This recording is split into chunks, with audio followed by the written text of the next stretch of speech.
July 9th, 2025.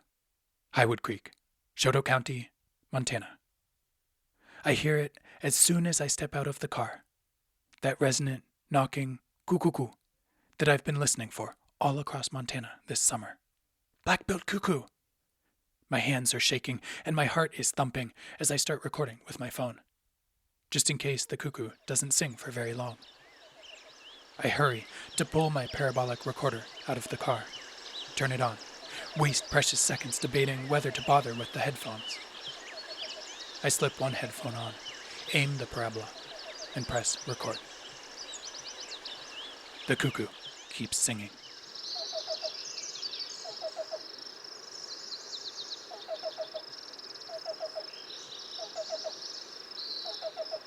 The wild red raspberries are ripe along Highwood Creek, and the fireweed is blooming. The cuckoo is singing from a patch of cottonwood gallery forest sandwiched between the creek, the gravel county road, and a driveway. I walk a bit closer along the road. The singing stops. A slender bird with a long tail and a very white belly sails across the driveway and disappears into a dense clump of chokecherries. The cuckoo sings again from the chokecherries. Cucucu, cucucu, rhythmic and soothing.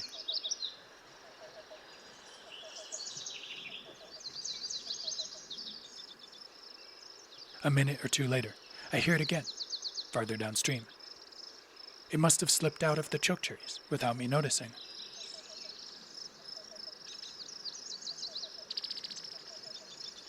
Then it falls silent. I wait 15 minutes. Nothing. Only the song of a black-headed grosbeak fills the cottonwoods.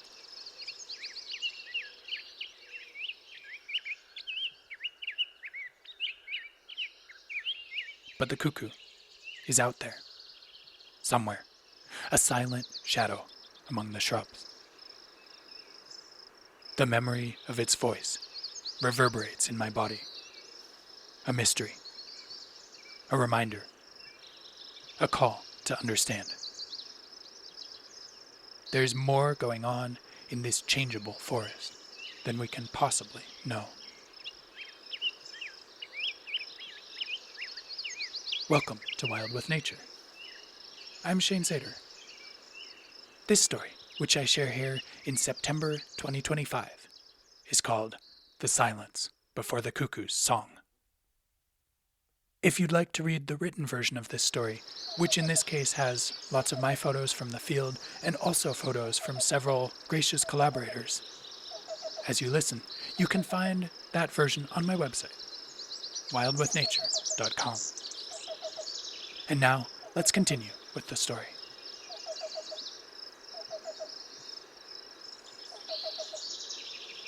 It was music that brought Anna Curtin to the cuckoos. Music and a curiosity about secretive wildlife. After a childhood near Austin, Texas, and a biology degree at the University of Texas at Austin, she began working for the National Park Service in Arizona, studying bats and spotted owls. The challenge of finding these elusive animals and a childhood love of music, playing percussion specifically, came together to draw her deeper into acoustic methods of monitoring mysterious wildlife. And in 2022, this interest brought her to the University of Montana, where a team of biologists and conservationists had already begun to coalesce around black-billed cuckoos, and was seeking a graduate student. In Montana, there's a long time in the July night when the cottonwood forest is nearly silent. Nobody sings. Only the faint burbling of the water ripples the stillness. Perhaps a fledgling great horned owl screeches once in a while. And amid the silence, if you're very lucky, you might hear the croaking flight call of a black-billed cuckoo passing by overhead. In some parts of the breeding range, observers have heard as many as 6 cuckoos flying past in the night, making these calls. Why do they do this? We still don't know. Are they venturing forth to forage, heading out to feed on caterpillars in the dark? Sometimes people also hear cuckoos singing during the night, that distinctive cucucu ringing out from the depths of the forest.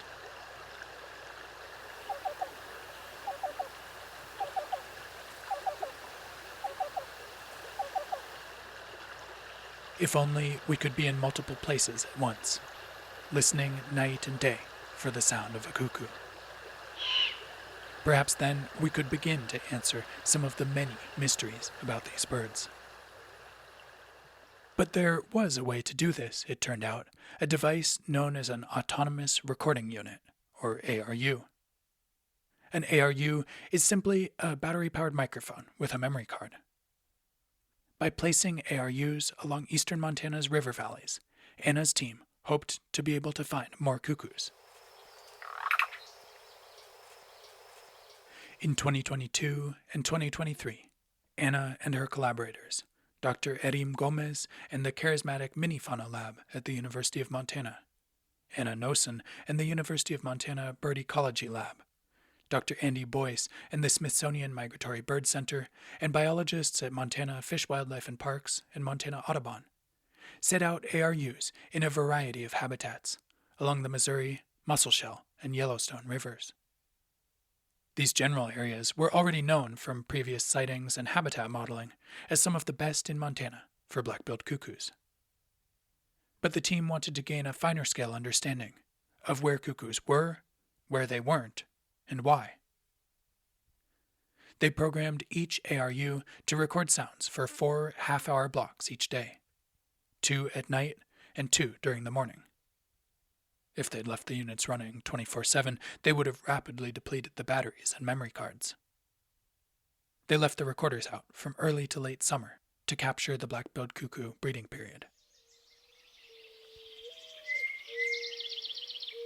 2 seasons of the constantly changing music of the cottonwood forest elapsed. Yellow-breasted chats sang, and orchard orioles.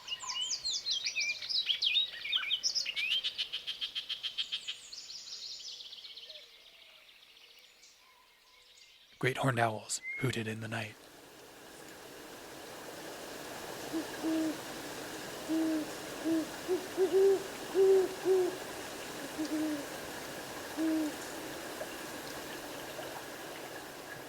July brought an emergence of hungry baby birds, and a flood of fledgling northern house wrens begged harshly. The battery-powered microphones flicked on and off, logging it all in half-hour snapshots. In all, it ended up being over 38,000 hours of audio.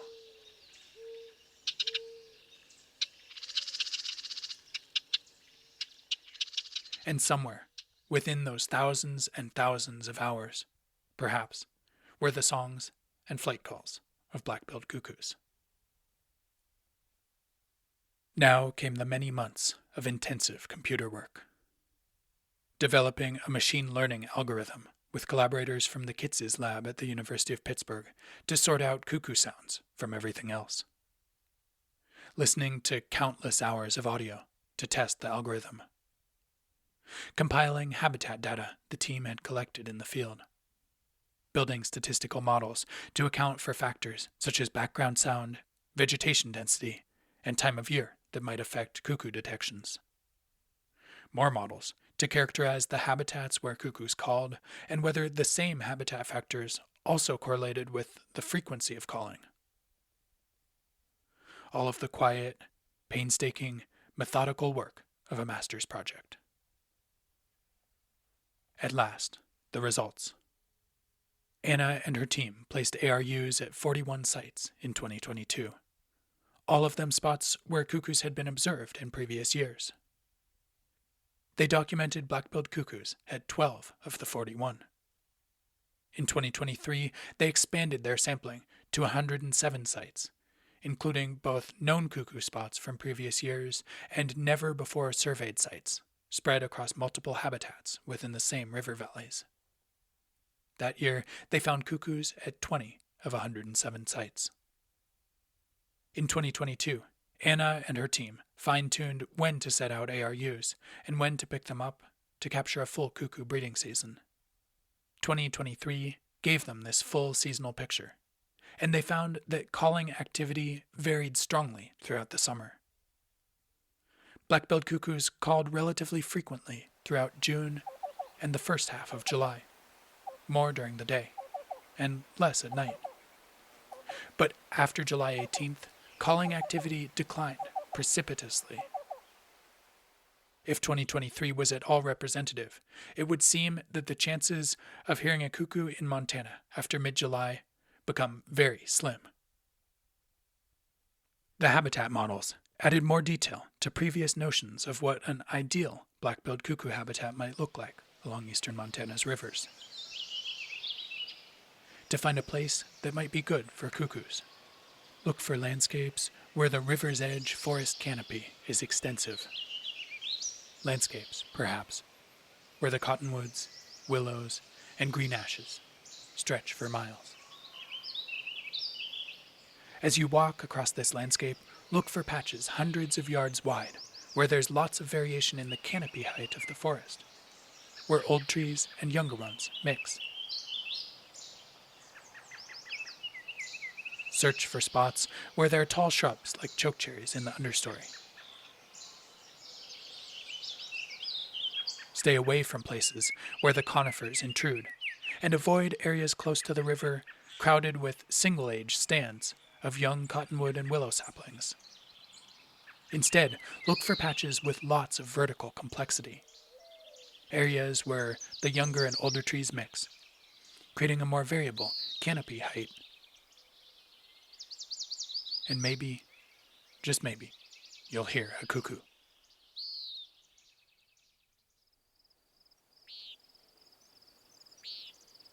July 6th, 2025. In 3 more days, I'll get to hear the black-billed cuckoo along Highwood Creek. But I still have no clue of that.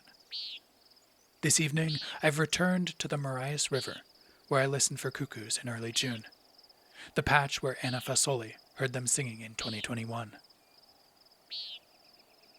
Common nighthawks beat in the gathering darkness as I hike down to the river and pitch my tent near the cottonwoods. But then the night deepens into that July silence. No cuckoo song reaches my ears. No croaking flight call. No black-billed cuckoo wakes me from my dreams.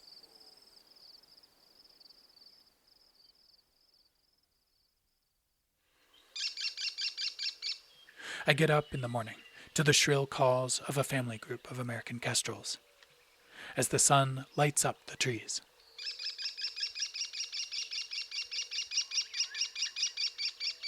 An adult brown thrasher feeds a begging juvenile, then launches into an extended bout of song.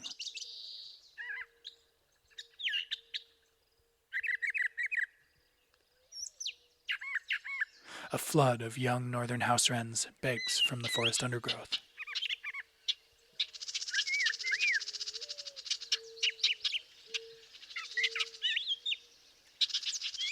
The brown thrasher keeps singing for a long time, loudly, though I didn't hear him at all last month.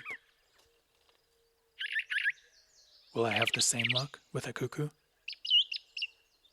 But as I wander around in this constantly changing forest, neither a croak nor a cucucu reaches my ears. If I could convert myself into a sound recorder and stay here for weeks or months, would I finally hear a cuckoo?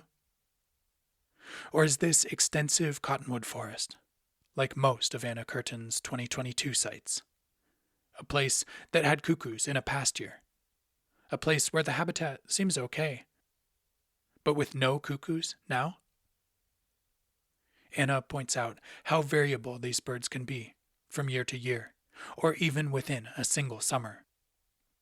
There's the research of Claire Johnson and Thomas Benson in Illinois, which strongly suggests that black-billed cuckoos can move widely even within a single breeding season.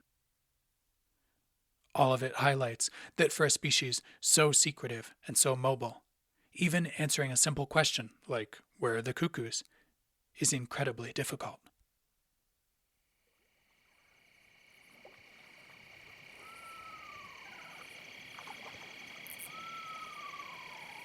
We don't know exactly when black-billed cuckoos leave Montana in the fall.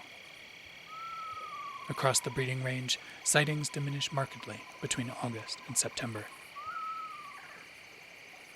Migrating at night, they join a tide of birds in motion, a nocturnal wave headed south. They pass by almost unnoticed, guided by the stars. An invisible marathon through dark skies. A lonely flight call over the sleeping earth.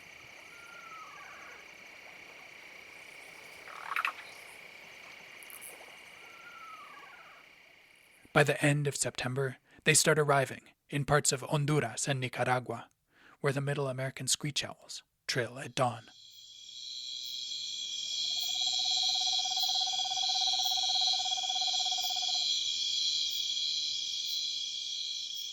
They keep advancing southward and make it to Colombia, Ecuador, the Amazon region of Peru and Bolivia. And then they almost disappear. For the 3 months between December and February, all that we know about black-billed cuckoos comes from a few dozen observations. Even where they are in this season is rather a mystery, let alone what they're doing, what their lives are like in this vast, biodiverse region. And if it's hard to study such a secretive bird in June and July, it's even harder in January, when the cuckoos are silent. But here, too, are people who fall in love with the cuckoos and try to understand them.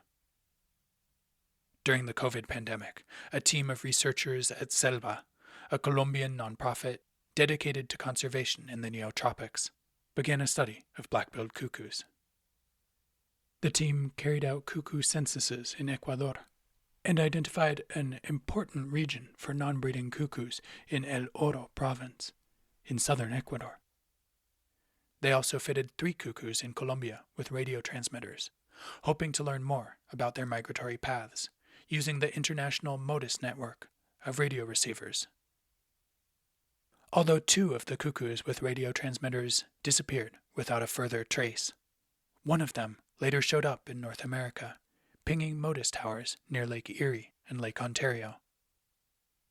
But sadly, the project's funding did not continue. The biology of the black-billed cuckoo remains little known in this region. But the team from Selva is determined to find a way to continue with this research in the near future.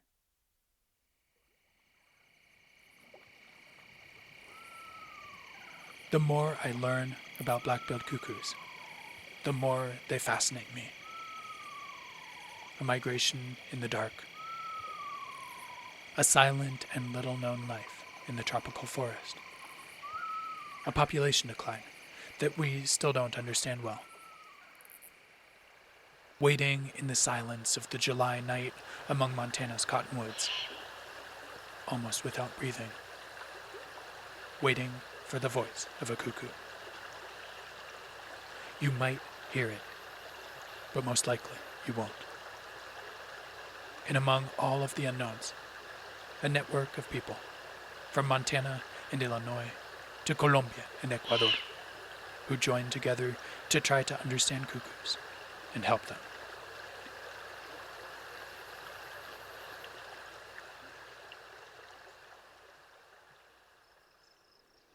Thanks for listening.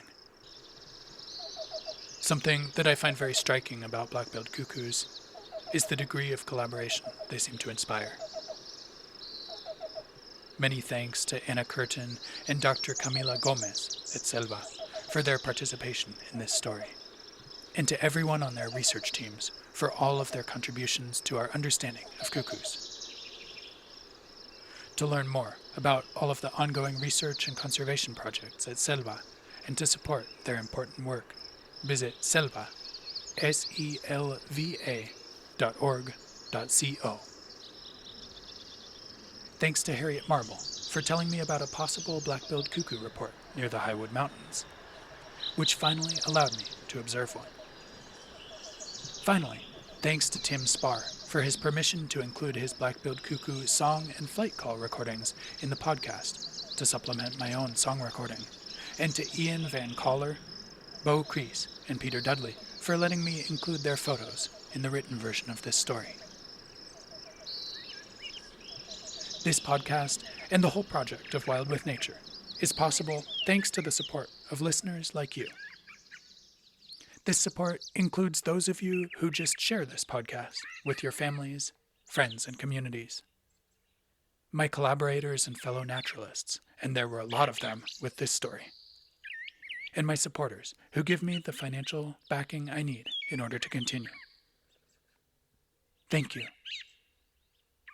Again, you can find the written, illustrated version of this story on my website, wildwithnature.com. There you can also make a monthly donation through Patreon or a one-time contribution in support of my work. Thanks again. Until next time, get outside. And while you're out there, wherever you find yourself in the annual cycle of the black-billed cuckoos, I invite you to take a moment to think about them. What are they doing? Perhaps, at some point during their lives, they'll be very close to you.